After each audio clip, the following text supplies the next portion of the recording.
Hello and welcome to the Citi Newsroom, live from our studios at number 5 Ola Hansen Lane at Tesano. My name is Eno Safo.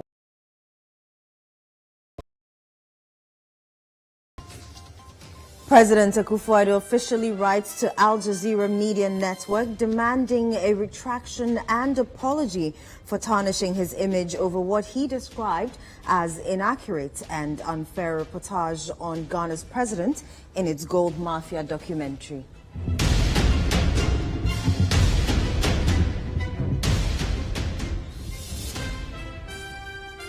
Also coming up, Chibi Traditional Council denies claims that Galamsey activities led to the destruction of President Nana Addo Dankwa Akufo-Addo's fence wall in Chibi.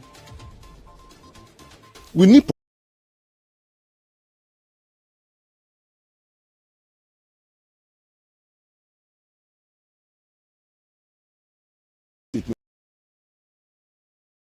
to prove to the whole world that there's nothing like that in President Resident.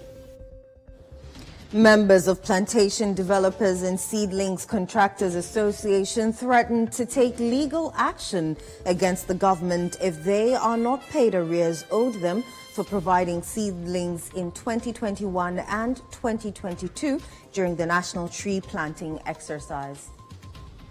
Our business is collapsing. We don't know what to do. So we plead to the government to pay us our money. And later, National Teaching Council directs non-professional teachers in both private and public schools to acquire authorization to practice or face the law. If you don't allow yourself to be trained and permitted to teach, then it means that you don't want to be part of the teaching fraternity. That is why you didn't go through the exercise. So in that case, if we find you in the classroom, we will subject you to the law.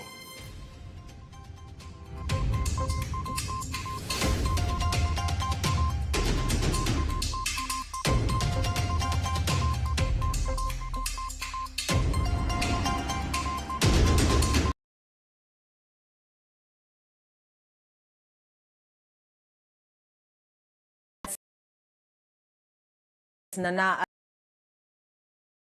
written to the Al Jazeera media network demanding a retraction and apology for tarnishing his image over what he described as inaccurate and unfair reportage on Ghana's president in its Gold Mafia documentary.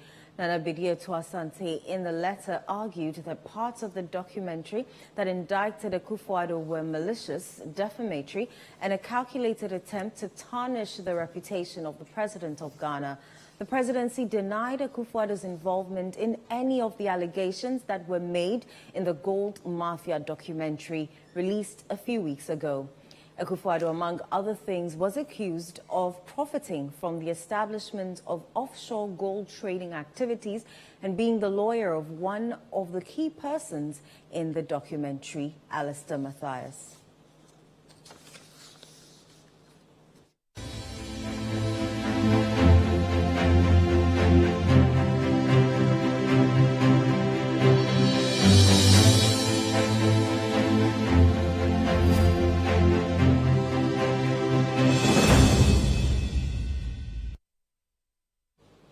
Now, the Chibi Traditional Council has vehemently denied claims that Galamsey activities led to the destruction of President Nana Addo Dankwa Akufo-Addo's fence wall in Chibi. Professor Kwabena Frimpong-Boateng, in a report, alleged that Galamsey activities close to the president's Chibi residence affected parts of his garden, which had to be quickly put back in shape by the Interministerial Committee on Illegal Mining. But speaking to Citi News during a media tour of the president's Chibi residence, the Traditional Council said nothing of the sort ever happened. Citi News' Sami Riafe was in Chibi and filed this report. Sami, tell us more. This is Chibi in the eastern region. Behind me is the residence of Nana Addo Dankwa Akufo-Addo, the president of the Republic.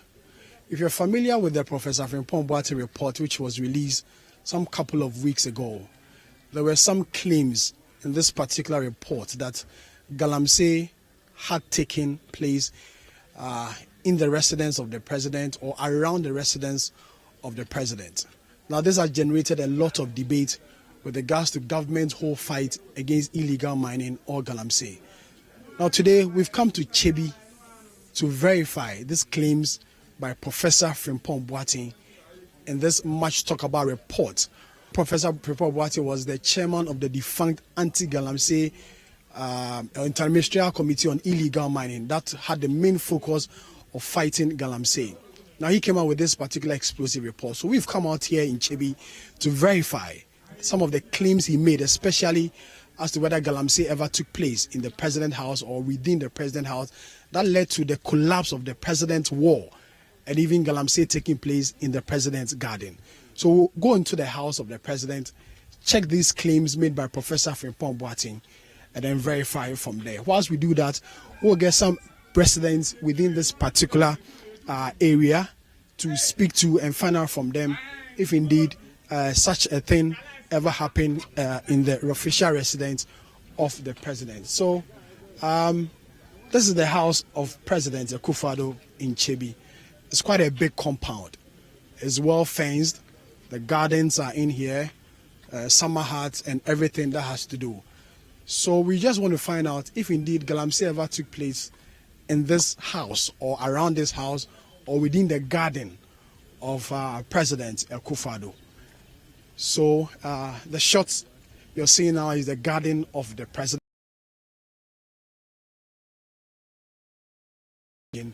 I will 20, 30 years.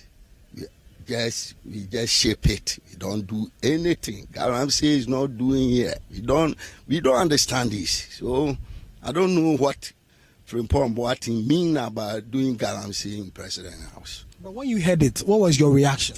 It even baffled my mind about what Frimpong Boateng means.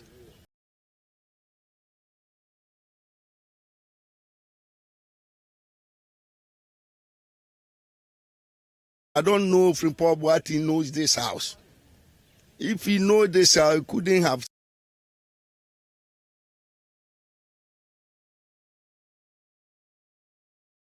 That something like this was taking place within the president's periphery. They didn't verify from Eric Chibi that it's the house in Chibi or it's a house in Nima. I don't know whether gold has been appear in Nima residence. So I don't know. But you can see from your eye. There's no mining, there's no nothing here. So I don't know. So for you, this particular report is not true? Yes, we should put it aside. The report is not true. It's a very lie. So we have come to the backyard of the president's house, where Professor Frimpong Boateng in his report says that galamsey also took place at the backyard of the president. Now, behind me is the backyard of the president, filled with vegetation, palm trees, plantain trees and the likes, but there are no signs, or you can't see whether they've ever been digging or anything which has been done at this particular backyard. I will speak to a resident who lives very, very close to the president's house to find out if he ever witnessed galamsey within or even around the president's house, since he lives very close to the president's house. These claims of galamsey ever taking place around the president's house, have you heard of it yourself? Never before in the history of this area have I ever seen such an act perpetrated in the manner he suggests it was done.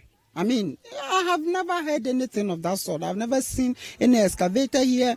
Looking at the mere positioning of the house, look at the other houses that have surrounded the president's house. Look at the roads construction.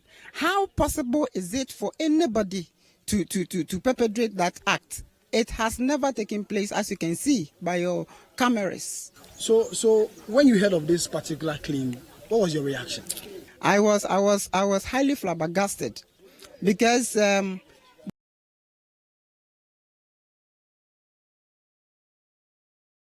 by another person whom he says called him and informed him. He mentioned the name of one Eric Entry. Yes, according to him, one Eric Entry at the office of the president called him and informed him about that.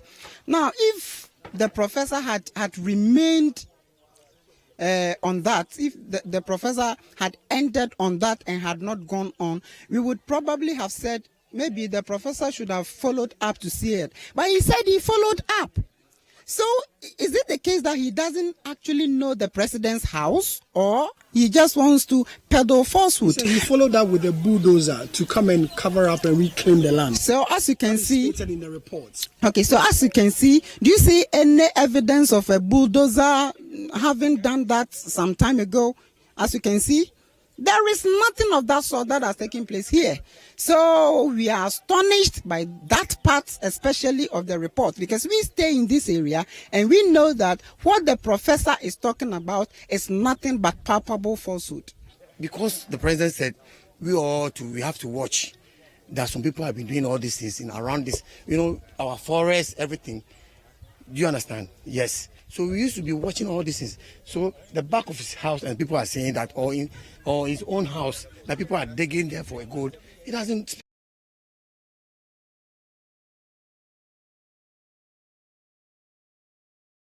That's what maybe he's trying to be. It has been baffled him. Sorry, that's why maybe he's doing that. We are still trying to speak to more people here in Chibi to indeed find out if this claims by Professor Frimpong Boateng ever took place. Let me speak to this woman.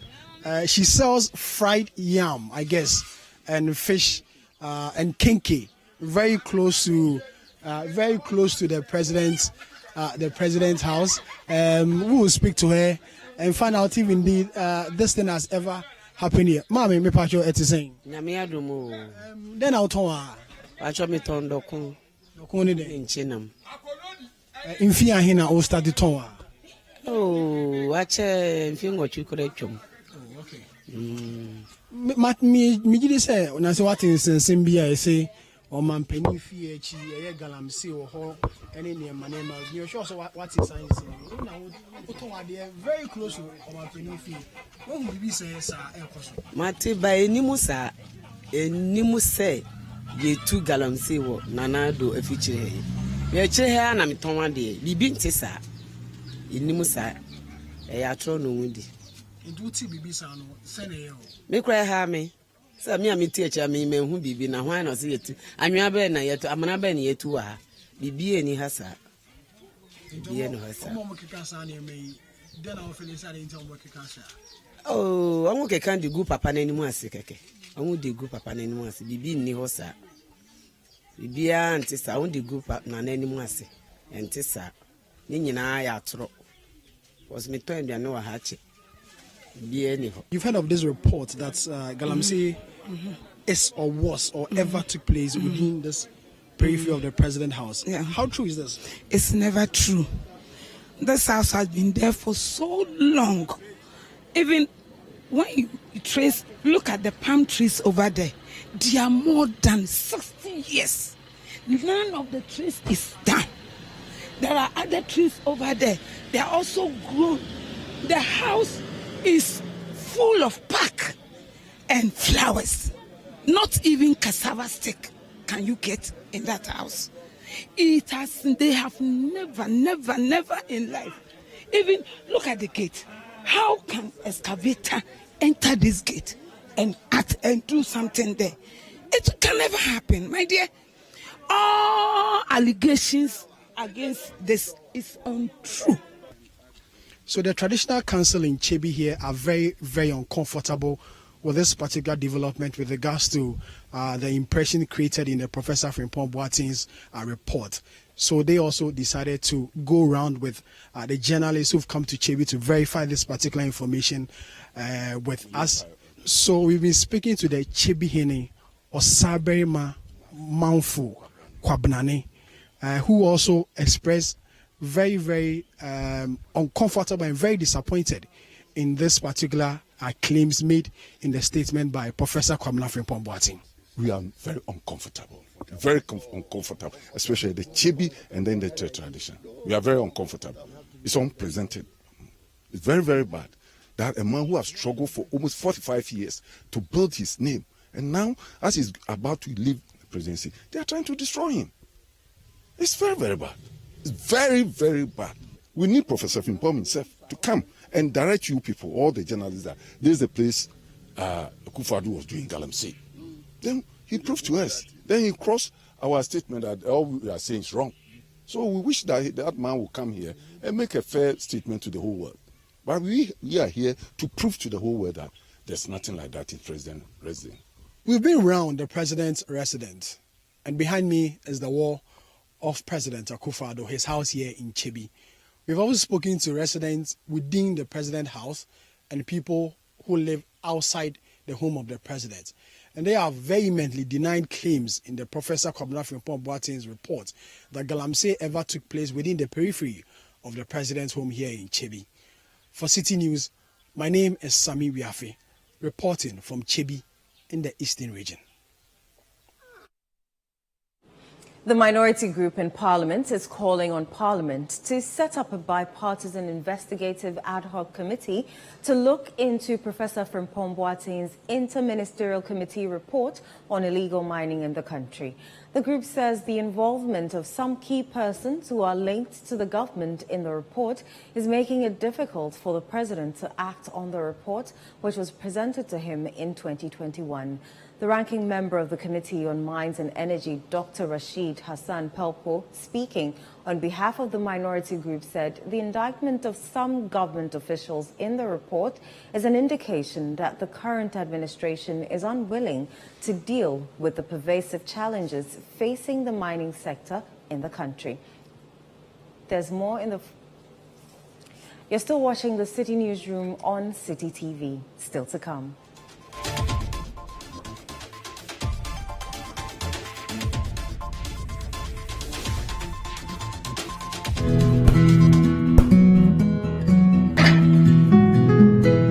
Is the neighborhood I'm having my twins. The very reason why I took it for us. See, the price is very good and it's spacious to contain all of us. Alphabet City. Now I'm a landlord. I don't pay rent. And my Airbnb business is booming. To me, bank and I'm say Alphabet City. The pension pay 20%. The payment plan, I want to share my just very smooth. This is a healthy place to raise our families and creating peace. Come on, be my neighbor. Alphabet City, the ABC of Home Sweet Home. Alphabet City is a classy and peaceful gated community in Sakumono. We have 24/7 top-notch security and high-quality access roads. We have 3 bedrooms and 2 washrooms, 3 bedrooms and 3 washrooms with boys' quarters. We have 3 bedrooms and 4 washrooms. We have 2 bedrooms and 2 washrooms, all with beautiful kitchens and kitchenettes. Call Alphabet City on 0240-111119 or 050-44-99999. Alphabet City, the ABC of Home Sweet Home.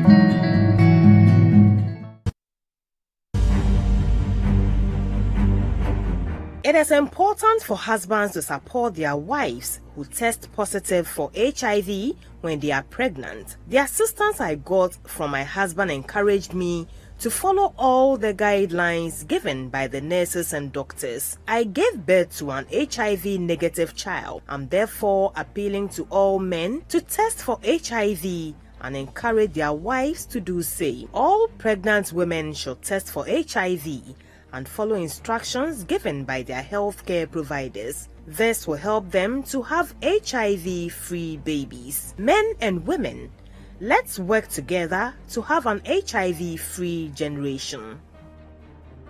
Our children must be free to shine.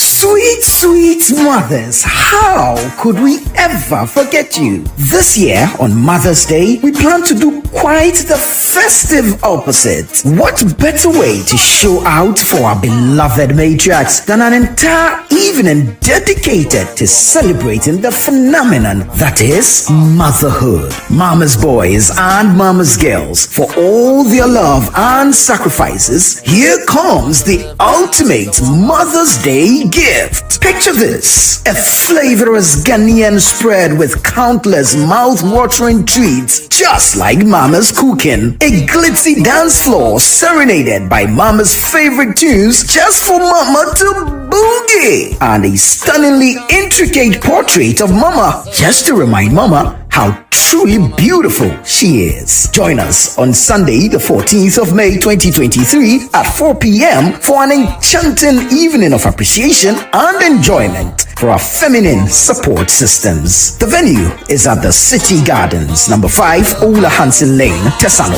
and the rate is a cool 350 Ghana cedis. It's going to be an evening of Ghanaian food, dance, and the celebration of motherhood. So book now and secure a seat for Mama at the A Portrait of Mama Mother's Day dinner now. For more enquiries, call 020-5973-973. The A Portrait of Mama Mother's Day dinner is powered by Citi TV with support from Citi FM and is sponsored by Dano Milk.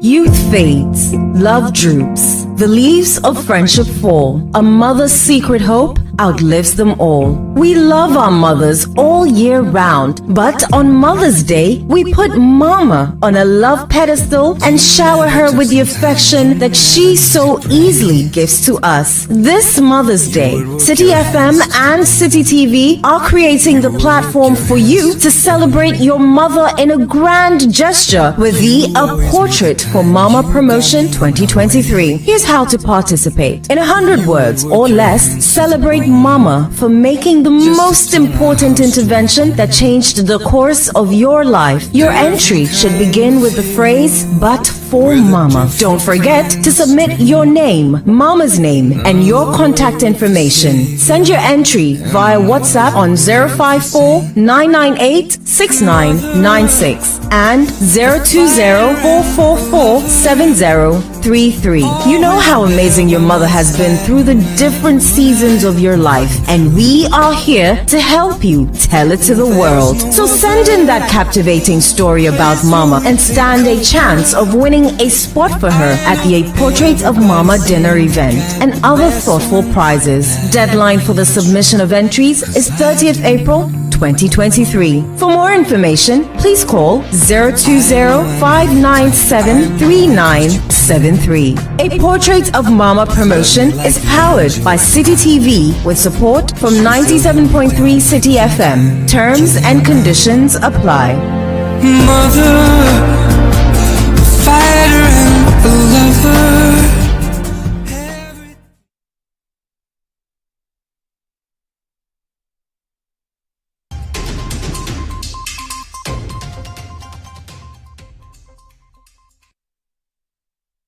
You're welcome back. We apologize for the technical hitch. Let's take you back to our earlier story where the minority in Parliament is calling on the House to set up a bipartisan investigative ad hoc committee to look into Professor Frimpong Boateng's interministerial committee report on illegal mining in the country. Addressing the press conference in Wa, the ranking member of the Committee on Mines and Energy, Dr. Rashid Hassan Pilpu, who serves as the Member of Parliament for Wa Central, said, having read Professor Frimpong Boateng's report on illegal mining, the minority came to a painful conclusion that the Nana-led government is fully stripped of all semblance of a serious government entrusted with securing the country's environment for future generations. The report established our fear, our worst fear, about the Nana Addo Dankwa's government as typically and practically a hoax in handling the pervasive challenge of illegal mining in Ghana. Reading through the reports by the former Minister of Environment, Science and Technology, we have come to a painful conclusion that the government is fully stripped of all semblance of a serious and determined government entrusted in securing our environment for a future generation. The tragedy of the people of Ghana is that while the people retain complete confidence in government to protect the lands and waters from the destructive activities of galamsey or illegal mining, the government has clothed itself in the fraudulent conduct and practicing the illegality itself by this alleged involvement. The Frimpong Boateng report was submitted to government 2 years ago in March 2021. The report was not shy in naming key government officials as participants in various aspects in the destruction of our lands and in particular our forest reserves by illegal miners. He said the minority is disgusted by the government's alleged involvement in illegal mining in the country and called on all well-meaning citizens to rally behind them to expose the rust at the seat of government. His former minister, who he had a lot of trust in, Professor Frimpong Boateng, has come out clearly to inform the general public about the deep involvement of government and functionaries in the same illegal activities the president professed to stop. Ladies and gentlemen, we call for the public through the appropriate civil society groups to demonstrate interest in this matter. It is the worst we've ever had, in which the watchman has become the thief himself. It has become truly difficult to call on the same suspect to set up any investigative body to look more deeply into this matter. Present at the conference were some leading members of the NDC, as well as youth groups from the Wa Central constituency of the party. Reporting for Citi News, my name is Latif Mahama, Wa.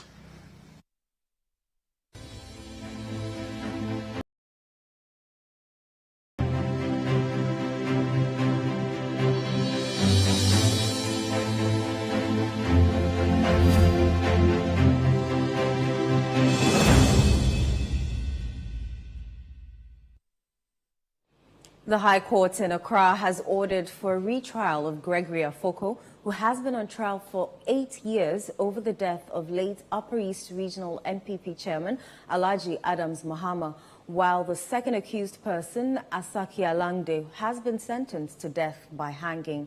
There's more in the following report.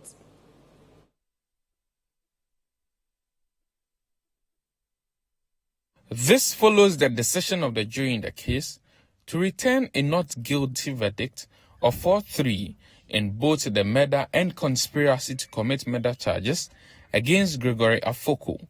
The jury, however, returned a unanimous conspiracy. The second accused person, Asaki Alangdi. The jury, however, returned a not guilty verdict of 4-3 in the murder charge faced by the second accused person. The two have been standing trial for the murder of the late NPP chairman Adams Mahama, who was killed in 2015. Gregory Afoko was arrested in 2015, days after media reports confirmed that some unknown persons had poured acid on the then NPP Upper East Regional Chairman. Gregory Afoko was on trial since 2015 until 2019, when the state filed a nolle prosequi in the matter. Meanwhile, the second accused person, Asaki Alangdi, who was on the run, was arrested in 2019. Following the arrest of the second accused person, the state in 2019 charged the two for counts of conspiracy to commit murder and murder. In the over 3 years of the new trial, the state called 16 witnesses to prove its case. The first accused person, Gregory Afoko, on his part, called 2 witnesses, while the second accused person did not call any witness. The case against Gregory Afoko and Asaki Alangdi is that the deceased, before his death, informed several persons at the crime scene, on the way to the hospital and in the hospital, that the 2 accused persons were responsible for his injuries, which later led to the death. Prosecution presented witnesses who testified in court that the deceased truly revealed the persons who committed the offense to them. Prosecution also presented a tracksuit belonging to Gregory Afoko, which an expert witness testified that it had traces of acid which was in the gallon retrieved from the crime scene. One of prosecution's witnesses also testified that Gregory Afoko had earlier told him that he was going to show the deceased. The case against Asaki Alangdi, on the other hand, was that he was with Gregory Afoko between the period the two were suspected to have committed a crime, according to prosecution witnesses. One of prosecution witnesses testified that the two were at a pub called Lovers Inn hours before the incident and left together at 10 p.m. The state, based on these, was confident that it had proved its case beyond reasonable doubt. The ingredients that the state was required to prove, according to the judge, included that the deceased was indeed dead, that the death was caused by harm, and the harm was unlawful, that the harm was caused by the accused persons, and that the harm was intentional. Prosecution's case was that the circumstantial evidence linking the accused persons to the incident and how the harm was caused was enough to prove its case. The two accused persons in their defense, however, denied the claims made by prosecution. The jury, after considering these arguments following the summing up made by the judge, came up with their verdict after 40 minutes of deliberation. The 7-member jury, by a 4-3 verdict, decided that Gregory Afoko was not guilty for the charges of murder and conspiracy to commit murder. The judge, after reading this verdict, stated that there is a hung jury and there will be retrial for A1, that's Gregory Afoko, on both counts. The jury, however, returned a 4-3 verdict of not guilty for Asaki Alangdi with respect to the murder. The second accused was not happy with the verdict and prayed to the court by saying, "My Lord," pleading with the court. His lawyers joined in saying, "My Lord should consider the accused as a first-time offender and also the circumstances surrounding this trial. My lady will see that the accused person was charged for 2 offenses. Just like the first accused, the members of the jury were undecided on the charge, which arguably is the more serious of the 2 offenses. This decision is in no doubt subject to several interpretations and consequences and decisions after Thursday's sitting. In mitigation, therefore, we respectfully pray this court to temper justice with mercy to come up with a decision that is favorable to all. This is definitely not the last time we will hear about this case." State Prosecutor Apia Opare, however, reminded the court that it is very clear from Section 24 of Act 29 that the punishment for conspiracy to commit an offense is the same punishment that is meted out to the substantive offense. And in this case, the substantive offense is murder, and the punishment for murder is death. So the punishment for conspiracy to commit murder is death. That is what the statute says. The hands of this court are tied. There are no lesser punishments. Justice Efua Mele-Wood, who agreed with this argument of the state, sentenced the accused to death by hanging, saying, "The men and women you selected to try you have found you guilty. You are hereby sentenced to death by hanging. May God have mercy on your soul." Now, members of Plantation Developers and Seedlings Contractors Association is threatening to take legal action against the government if they are not paid arrears owed them for providing seedlings in 2021 and 2022 during the national tree planting exercise. They say they are thus calling on the government to pay them before starting this year's Green Ghana Day exercise or risk facing them in court. Our Middle Belt Bureau Chief, Edward Opon-Malfa, reports.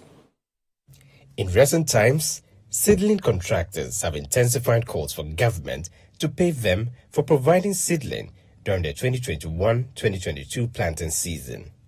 The national chairman of the Plantation Developers and Seedling Contractors Association, Charles Osedanso, tells Citi News, despite the numerous engagements they have had with the Ministry of Lands and Natural Resources, no positive response has been given to them.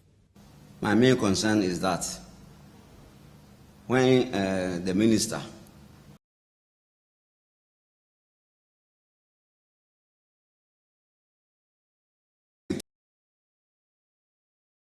he will pay us our money. Up to now, we don't hear anything from him, but I chat with him. He told me that he's not owing us personally, unless the finance ministry release money before they can pay us. So we are still waiting for him. No money, but our creditors is chasing us with police. They threaten us to send us to law court, but we can't afford it. So we want the government to pay us, more especially the Minister of Finance, to release money to lands and natural resources, and then they pay our money for us. We are meaning it because we are allowed to depend on that money. Our job is spoiling because of that amount. Our business is collapsing. We don't know what to do. So we plead to the government to pay us our money. That is what we need, because we can't stay. We are good citizens. The Ministry of Lands and Natural Resources has confirmed that it owes the Seedling contractors an amount of 28 million Ghana cedis, but has not been able to give firm assurances on when the amount would be paid.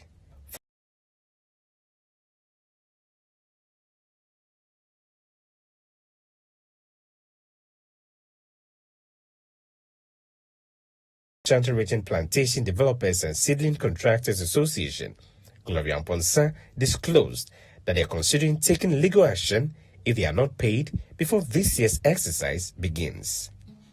Seedling contractors, we are very, very sad this afternoon when we heard what the minister said yesterday about the launch of the 2023 Green Ghana. In fact, we came out to express our grievances about how we've not been paid for the past years. And then the deputy minister came out and said they are putting things together to pay us. We've waited, we've not heard anything. Nobody has called us. But all that we heard yesterday was that a new project, that is the 2023, has been launched. In fact, this is unfair. It is very, very, very, very bad. And we are very sad. So is the ministry telling us that they can amount for money for a new project without thinking about the poor farmers? So we are saying that today we know that we have to get up and then brace ourselves to find the means to have our money. So we are saying emphatically that we will take legal action against the ministry. We just want Nana Akufo-Addo to just see to our problems and the way we are facing the challenges. So please, Mr. President, Nana Akufo-Addo, please come to our aid, because we are just giving ourselves some time and we know we are going to take that action so that our money will be given to us. She added that they have been sidelined as far as this year's Green Ghana Day exercise is concerned. No, the new one, none of our members are involved. In fact, we went to ask about how best they are going to involve us in the new one, although the government is owing us. And they showed us a letter from the ministry that nobody should give the farmers any contract. If you give the contract to any farmer, you are going to pay. That is, the district managers are going to pay themselves. So they gave us the letters.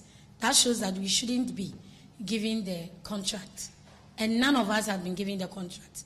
So this even gives us the suspicion that maybe, just maybe, the minister knows where he's getting the seedlings for this year's contract.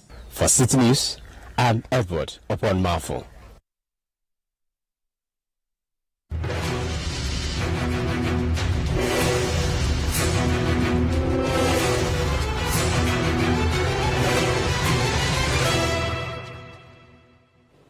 Now, a total of 14 parliamentary candidate hopefuls have been vetted by the Greater Accra Regional Vetting Committee of the National Democratic Congress.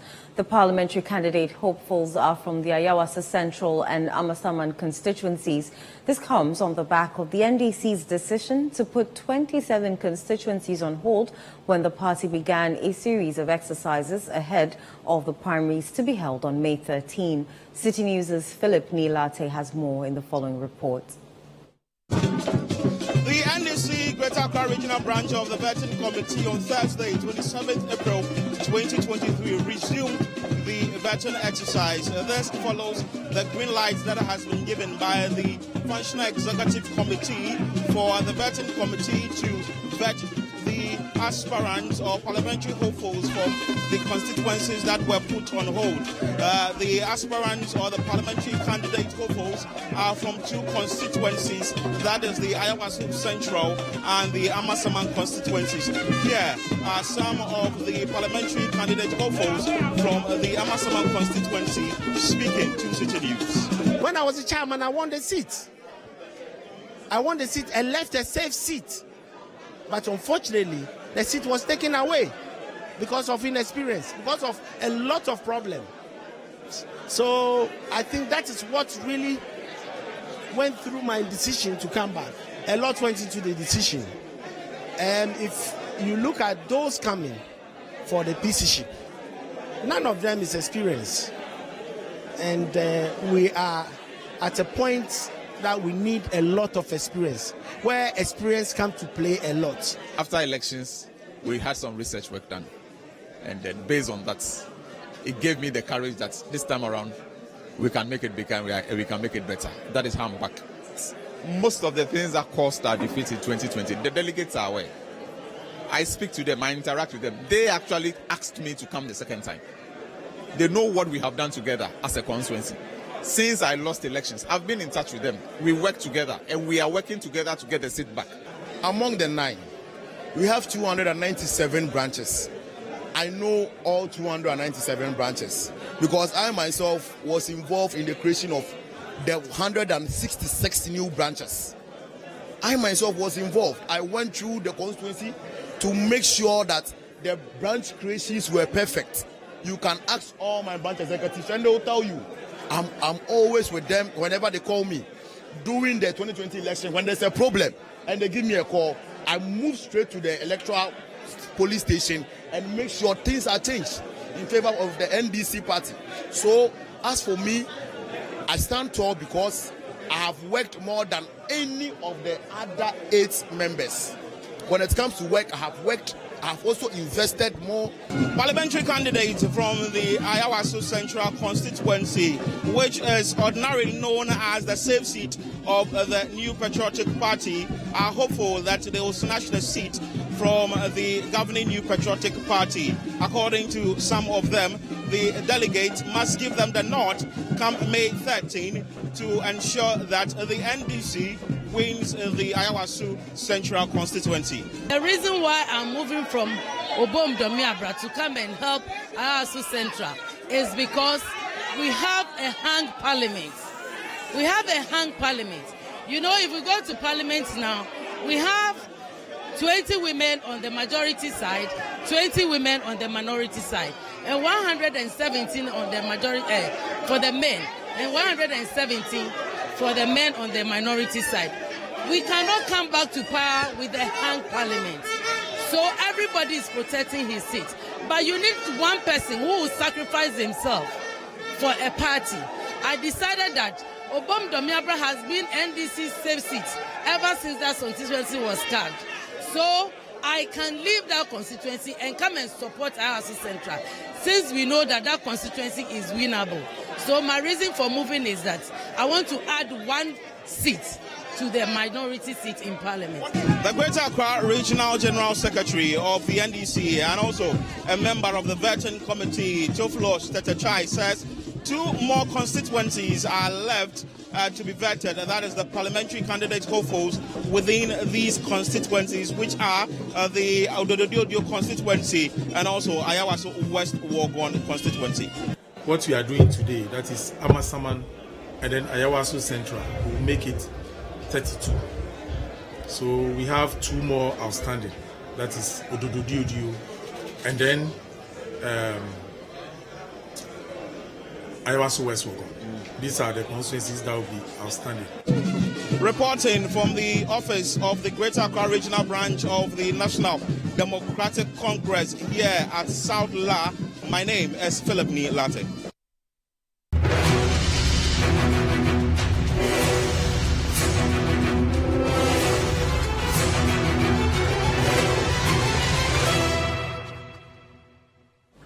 You're still watching the Citi Newsroom on Citi TV. Still to come. National Teaching Council directs non-professional teachers in both private and public schools to acquire authorization to practice or face the law. We'll bring you the details shortly. Do stay with us.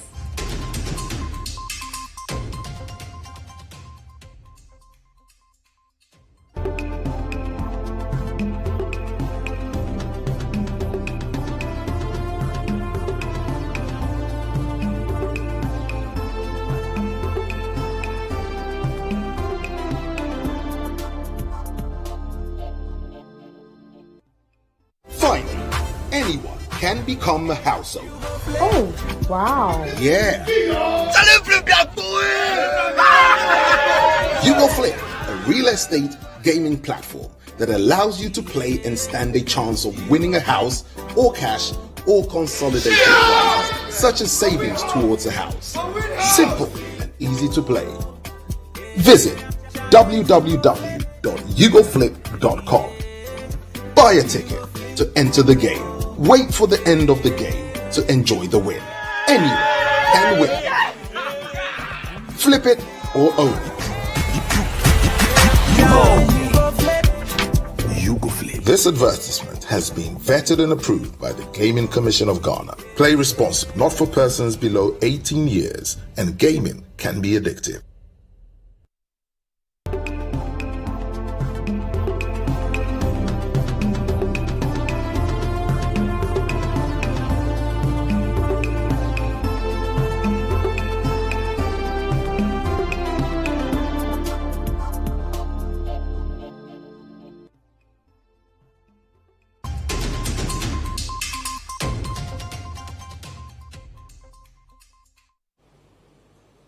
You're welcome back.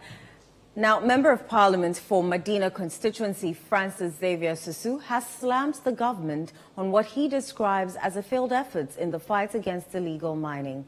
Francis Xavier Susu made this statement during an interview with the media at the National Youth Conference on Natural Resources and Environmental Governance on Thursday. There's more in the following report, filed by Citi News' Rachel Engman and read by Charles Owusukumi. In reaction to an expose by Professor Frimpong Boateng, which fingered some prominent public officials for allegedly engaging in illegal mining activities, the Member of Parliament for Medina constituency, Francis Xavier Susu, called for an independent commission to be set up to investigate issues that emerged from it. Must show consistency in the fight. Government must show consistency. But right now, honestly speaking, the government is suffering from a very serious policy crisis. I would say credibility, because for every promise that government makes on a platform like this, how credible are those promises? How sure can we be that whatever government has said government is going to do, particularly when we have evidence pointing to the opposite direction? So for me, that is my concern, and I'm hoping that the issues that have come up out of Professor Frimpong Boateng's expose, as we will call it now, we can have an independent commission that would investigate it. In fact, beyond that one, we should, I have already asked that the special prosecutor should be interested, Parliament should be interested, and I think that there must be some drastic measures that shows that we are all interested in natural resources protection and protection of our future generations. Ghana's land, natural resources and environmental sector has been under threat from various challenges, including illegal mining, climate change, water pollution, deforestation, among others. In view of this, the Ministry of Lands and Natural Resources has charged the Ghanaian youth to be actively involved in managing these resources by creating sustainable solutions. The ministry also highlighted some policies government has adopted, like the Green Ghana Project, Strategy Community Mining Scheme, the Forest Development Fund, National Employment and Livelihood Development Program. Speaking to the media at the National Youth Conference on Natural Resources and Environmental Governance in Accra on Thursday, the sector minister Samuel Jinapor advised that government and stakeholders need to remain focused despite the setbacks that may come, and avoid apportioning blame in order to succeed in the fight against illegal mining and other environmental malpractices. We cannot allow ourselves to be distracted. We have to be focused. The measures we are putting in place and pursuing on a very sustainable basis, we have to do all we can to continue with these measures. On May 2nd, God willing, I'm leading the Forestry Commission to brief the country on the state of our forest reserves in Ghana and giving a full update to the Ghanaian people through the Fourth Estate, the media, for the Ghanaian people to understand what is the state of our forest reserves today, what has happened over the years, where are we, what are the measures we are putting in place, where are we heading to. We believe out of that we can get input, we can get critiques to better our policy, to be able to protect the forest reserves of our country. Some of the measures we are putting in place, a good number of the measures we are putting in place, we have to continue. We have to ramp up our efforts. There will be setbacks. There will be times when things will not go as expected. There may be disappointments along the way. But the most important thing in this matter, as history has taught us, as it has been the case on the best practices on the international stage, you have to be focused. The moment you get distracted and begin to chase extraneous and tangential matters, you have a problem. The Ministry of Lands and Natural Resources has disclosed that Ghana's export receipts in 2022 from gold was over $6 billion. The National Teaching Council has directed non-professional teachers in both private and public schools to acquire authorization to practice or face the law. The directive, the council says, is to streamline activities within the teaching space and also comply with regulations in the Education Regulator Bodies Act 2020, Act 1023. There's more in the following report. Teachers are undoubtedly important assets to a country as they help shape the human resource. Ghana has in recent times introduced policies, including the teacher licensure exams, to ensure quality teachers in classrooms. The National Teaching Council says measures are being put in place to ensure the teaching field is sanitized, as it has observed that non-professional teachers exist in both private and public schools. Deputy Registrar in charge of operations at the National Teaching Council, Lawrence Sapong, speaks to Citi News about the directive to have non-professional teachers get accreditation to teach. Earlier, we are done with the professional teacher licensing. Now we have seen that both public and private, we have systems of teachers who have not been trained. We used to call them people teachers. They are the non-professional teachers. So we want to give them permit to be in the classroom with the mind that come what may, they will go through the teacher training program, be it distance or regular or sandwich, to professionalize themselves. And this permit is renewable every year for 2 other years after issuance. It means that within the 3 years of getting this authorization, you have to do everything possible to professionalize yourself.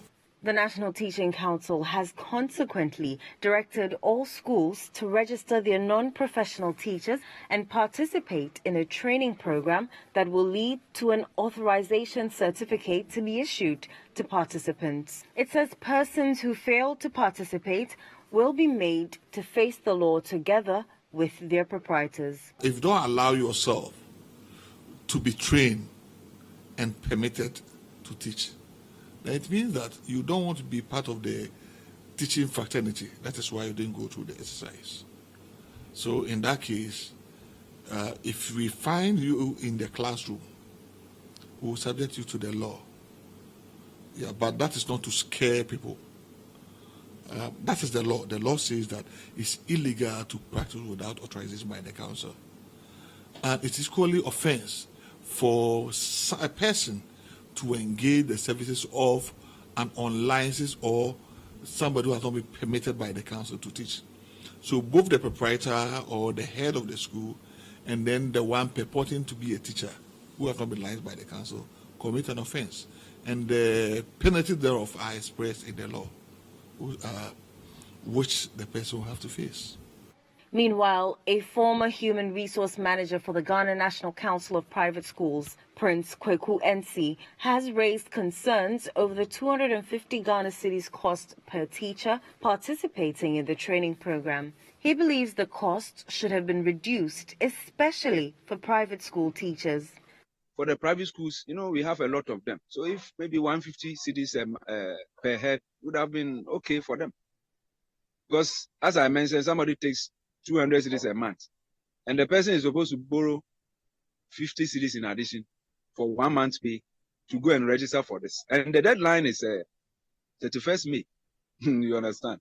So that is what some of them would have loved to have. But the Deputy Registrar in charge of operations at the National Teaching Council, Lawrence Sapong, disagrees. We are engaging the service of professors, doctors in the universities to come and teach them. And you know how it costs to engage a facilitator. So all this put together, the resource that we are going to use, and as I mentioned earlier, the card goes for 100 Ghana cedis, and the tuition and the material is also going for 150 cedis. So I think it's at the cheaper side. Yeah.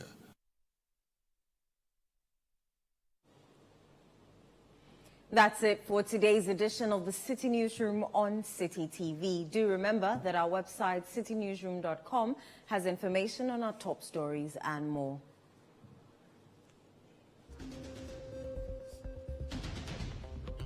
Subscribe to CityTube on YouTube for more exclusive video content from Citi TV.